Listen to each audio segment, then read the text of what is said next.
Good morning.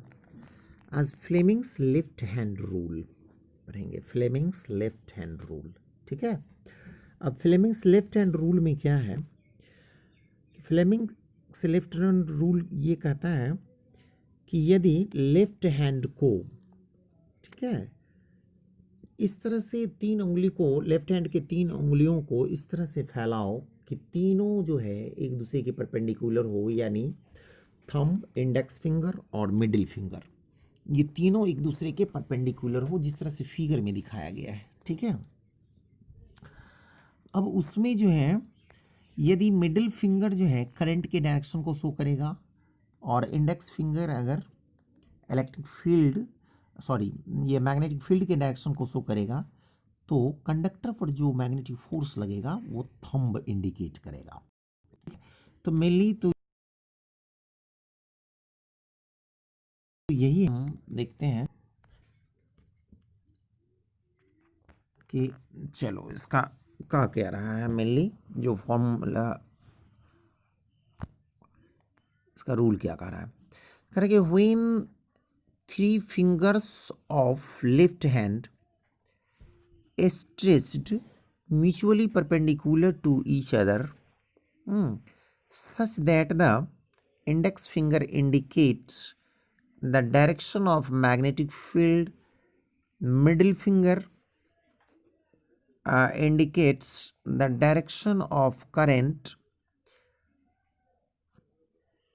then thumb indicates the direction of force acting on the conductor, ठीक है।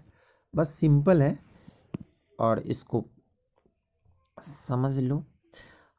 इसके बाद है कि अगर कोई चार्ज पार्टिकल है, ठीक है, चार्ज पार्टिकल अगर इलेक्ट्रिक फील्ड में मूव कर रहा है, यूनिफॉर्म इलेक्ट्रिक फील्ड में, तो क्या किस पाथ का जो है वो अनुसरण करेगा, यानी कि किस पाथ को वो फॉलो करेगा।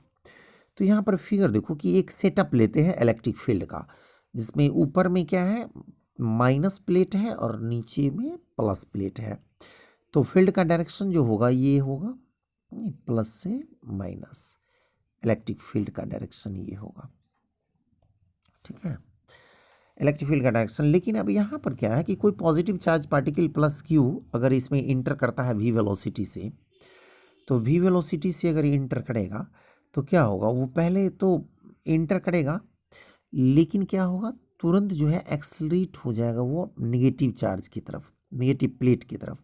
चूंकि पॉजिटिव है तो वो निगेटिव जो है उसको अट्रैक्ट करेगा। लेकिन जैसे ही इस रीजन को छोड़ेगा ये, तो क्या होगा, मोशन ऑफ इनर्शिया के कारण स्ट्रेट लाइन फॉलो करेगा और स्क्रीन पर जा कर करके पी पॉइंट पर टकराएगा, हीट करेगा उसको, ठीक है। अब इसमें क्या है कि इसका जो है हॉरिजेंटल डिस्टेंस जो फील्ड का है वो क्या है, एक्स है, ठीक है, और जो वर्टिकल डिस्टेंस है वो क्या है, वाई है, वाई है, ठीक है। अब इसी को जो है हम आगे देखते हैं। यहाँ पर दिया कि let a positive charge particle having charge q and mass m enter at o with velocity v along x direction in the region of electric field E, ठीक है, इलेक्ट्रिक फील्ड E। अब जैसे ही इलेक्ट्रिक फील्ड में ये जाएगा तो क्या होगा, इस पर फोर्स लगेगा, चार्ज पार्टिकल का फोर्स लगेगा, तो एफ इक्वल्स टू कितना हो जाएगा, क्यू ई, ठीक है। अब इसमें क्या होगा, एक्सेलरेशन प्रोड्यूस होगा, ठीक है, जैसे फोर्स लगेगा तो एक्सेलरेशन प्रोड्यूस होगा।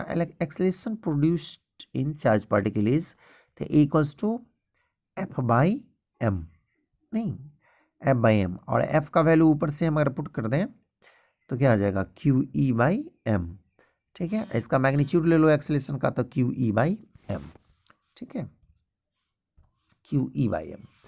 अब इसमें क्या है कि as soon as the particle leaves the region of electric field, जैसे जैसे इलेक्ट्रिक फील्ड से बाहर निकलेगा particle, it travels in a straight line due to the motion of inertia and hits the screen at point P, ठीक है, और motion of inertia के कारण क्या करेगा, स्क्रीन को हीट कर देगा पी पॉइंट पर, ठीक है। अगर अब यहाँ पर है कि let T be the time taken by the charged particle to traverse the region of electric field of length x. Let y be the distance traveled by the particle along the y direction.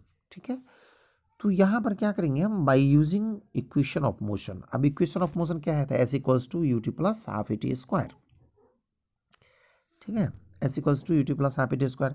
अब इसमें दो तरह का motion है, एक horizontal भी है और एक वर्टिकल मोशन भी. तो for horizontal motion S equals to क्या हो जाएगा, एक्स. आई इक्वल्स टू हो जाएगा भी, चूंकि भी वेलोसिटी से इंटर किया था, लेकिन एक्सेलेरेशन उस समय क्या था, जीरो. हॉरिजेंटल एक्सेलेरेशन जीरो है, तो एक्स इक्वल्स टू क्या हो जाएगा, भी टी. चूंकि ए जीरो है इसलिए X equals to V T होगा. तो T equals to X by भी.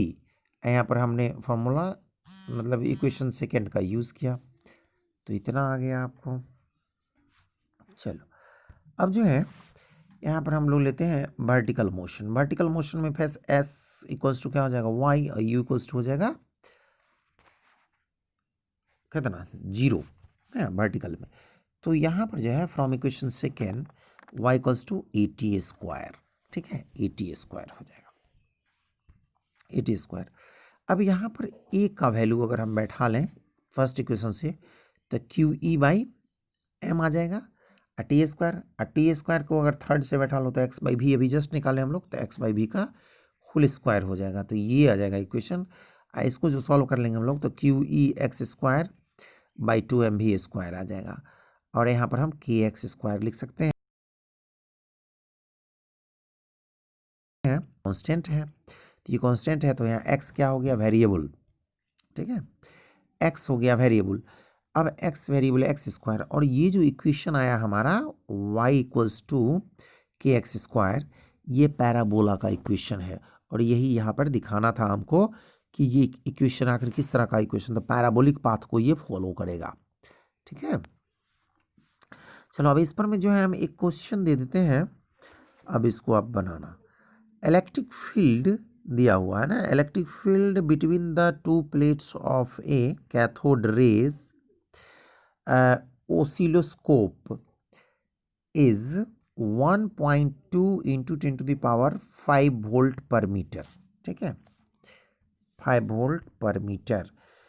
If an electron of energy 2000 electron volt enters at right angle to the field, what will be the deflection if the length of the plate is 1.5 centimetre.